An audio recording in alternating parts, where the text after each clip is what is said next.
Hello and welcome to Bestie Chats with Soph.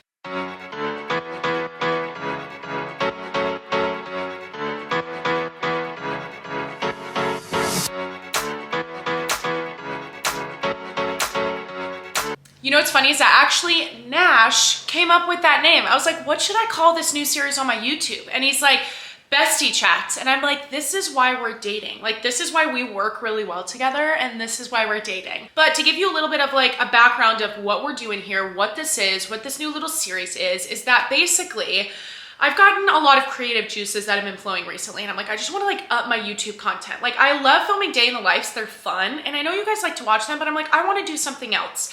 And like a pipe dream of mine is to start a podcast. That's like a 2 to 3 year goal for me. Right now though, currently, like I'd love to start a podcast today, but right now I just don't have the time, energy, and resources to do it. There's a lot of change going on with my business, a lot that's going on there that I need to focus on. And I don't want to like start a podcast and not finish it. I just can't, I'm not that type of person. So I figured why not mix the two and do a podcast like episode a week on my YouTube channel called Bestie Chats with Soph, where I will update you guys most importantly on my books and where I am at with reading, what books I'm currently reading, you know, what I have planned to read, doing a little debrief of that, any life updates to start off with.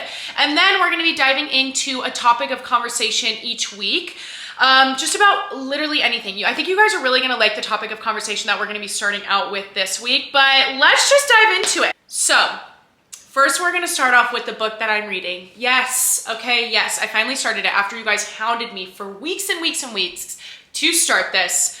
Here we are, what chapter are we on? We're on chapter 13 right now. I started it like last week. I didn't bring it home with me back to the Bay Area because I was just in the Bay Area over the weekend.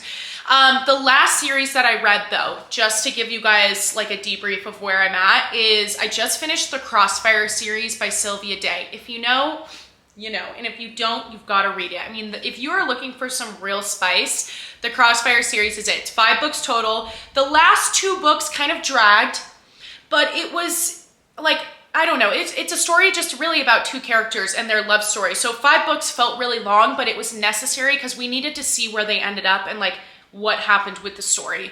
Absolutely loved it. 10 out of 10 recommend. And then finally I decided to start it. It Happened One Summer by Tessa Bailey. I love it so far. Really cute, cheesy, corny, rom-com-y. You know exactly what's gonna happen. It's pretty obvious, but it's cute. I really like the storyline. I haven't gotten to any spicy parts yet, but the build-up is great. Like, I'm really enjoying the build-up of, you know, the 2 characters kind of flirting with each other and everything. I think it's really, really cute so far. So I'll keep you guys updated on this. Hopefully I'll have this finished by the weekend or next week. Life updates that I have. Honestly, it's just the same shit, different day. I would say that, okay, this weekend, actually, I'm excited. I'm going to a bodybuilding competition this weekend, and bodybuilding shows are literally so fun. As you guys know, I'm not a bodybuilder. It's not my cup of tea. 2 years ago, I wanted to do it, and then I realized I just don't think that's like who I am in my lifestyle. I like just balance and chilling. You guys know the deal. I don't have to explain any further, but I'm going to a bodybuilding show this weekend that's actually here in Reno, or maybe Tahoe, I'm not sure. I think it's Reno. And it is so fun. Like, going to bodybuilding shows are so fun. If you've never been and like you're into health and fitness and you're a gym type person or whatever, I really recommend going to a bodybuilding show. It's really inspirational. The athletes there are incredible. It makes you want to compete. Like, every time I go, I'm like, oh yeah, I want to do this. And I'm like, no, it's not me.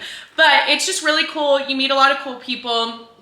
Really inspirational. It's so cool to see how these athletes work so hard for so many weeks at a time, you know, step on stage, their best package, deliver it, and it's just amazing. It's so fun.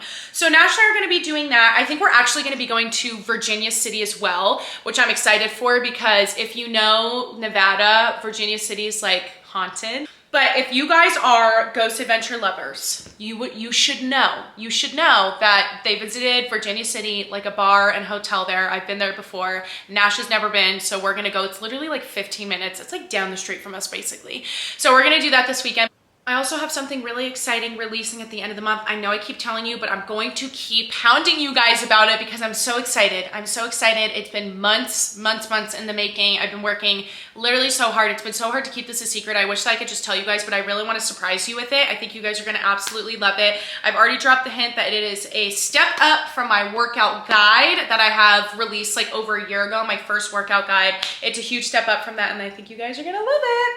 So today's topic of conversation does not come as a surprise to me. Anytime that I ask you guys a question, or for, leave the question box on my Instagram, ask you guys stuff of like what you want to see of or whatever on TikTok, this is my most frequently asked question. I'm not even kidding. Like, the most frequently asked question is how to keep the spark alive in a long-term relationship. Now, to give you a little bit of a background, I have been with Nash, my boyfriend, for coming up on 4 years. 4 years. Like, that's insane. 4 years in December. Insane. I mean, it's hard for me to fathom that. It's the longest relationship that I've been in. It's also the longest relationship that he's been in as well. We have this conversation all the time about how to keep our relationship strong and healthy, how to keep the romance and spark alive.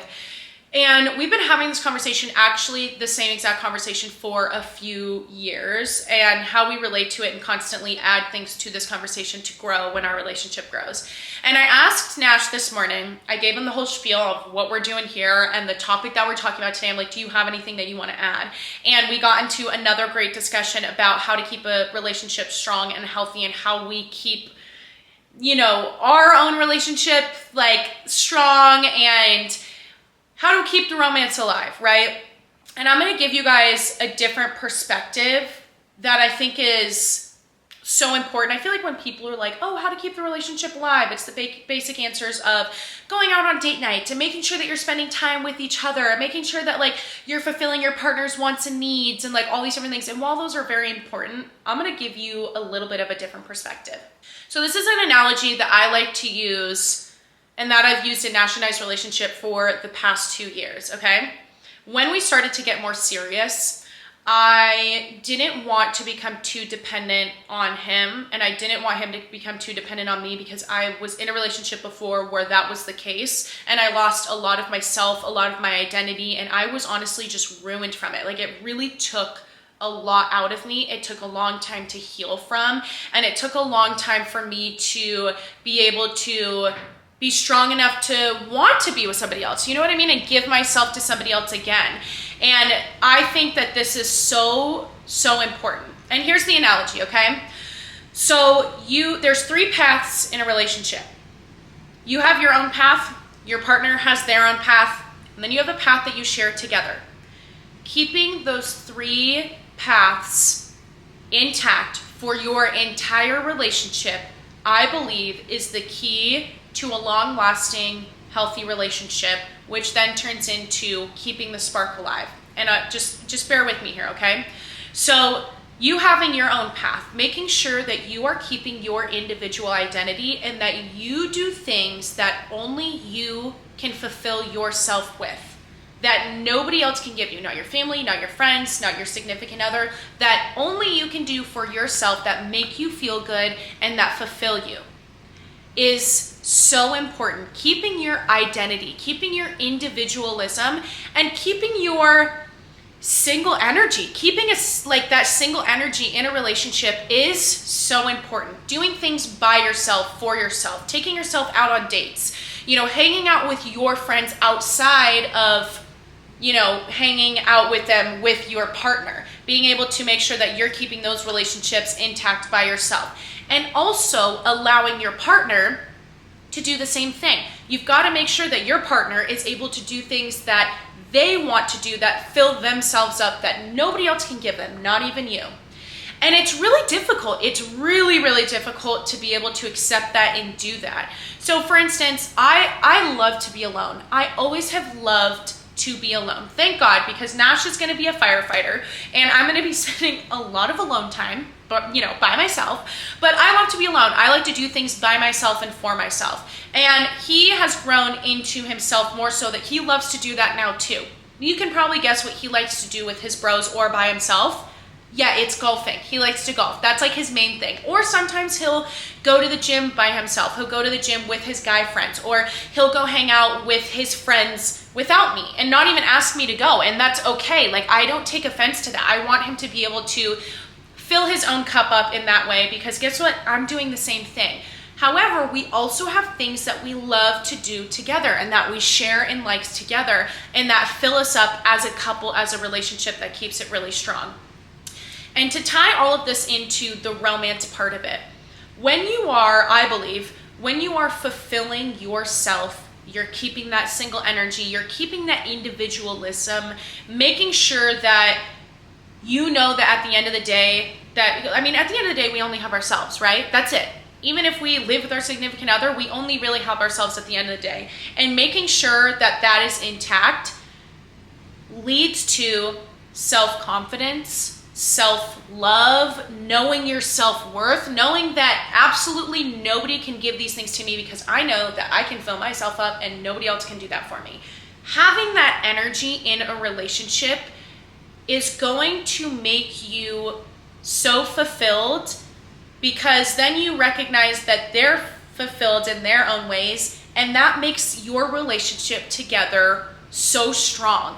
And that, I believe, is what keeps the connection and the romance alive, because you're still infatuated with your partner, because you know, like, I'm already filled up. You're not relying on them to fill you up. You're problem solving by yourself. That's a huge thing. Being able to sit with issues, and if there's things that you're going through personally outside of your relationship, being able to solve them on your own first, or at least sit with it on your own first before going to your partner and asking them about it, is so important. It's all of these little things that you're able to keep that individuality and keep yourself strong outside of your relationship is going to lead, it's like a domino effect. It leads to so many healthy parts of a relationship. This kind of segues into, the next part of, it all boils down to really, like, are you friends with your partner? Like, do you genuinely enjoy each other's company? And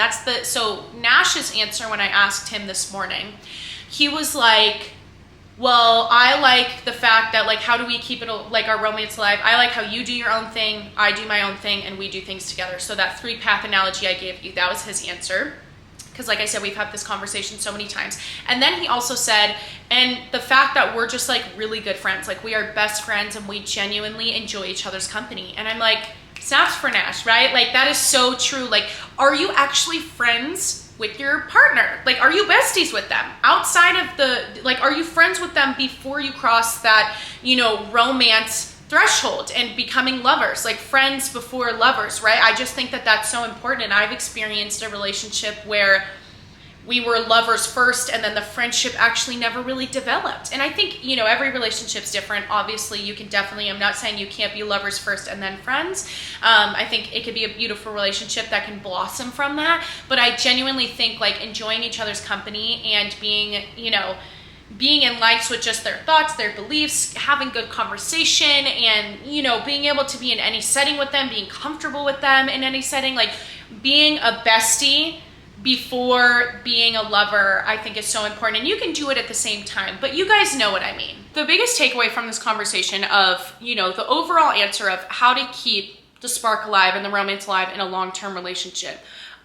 Keep that individual and single energy in your relationship. Do things that fill you up first. If you have to problem solve, if there's shit that's going on in your life, you sit with that first. Make sure that you're able to do things for yourself first and foremost before you start giving yourself up to others and to your partner and sacrificing too much of yourself. Because when you start to do things for them, that's when your path leads into the together path. And if they're walking their own path and to the beat of their own drum, but you have now overlapped into being, like, so together, where it's, like, too much, that's when I feel like so many issues arise. So making sure, keep that individual boss energy, okay? That single energy, it's important. It's important to fill yourself up outside of a relationship. It's important to go out with your girlfriends or whatever outside of the relationship, and being able to to fulfill yourself there, so important, absolutely necessary.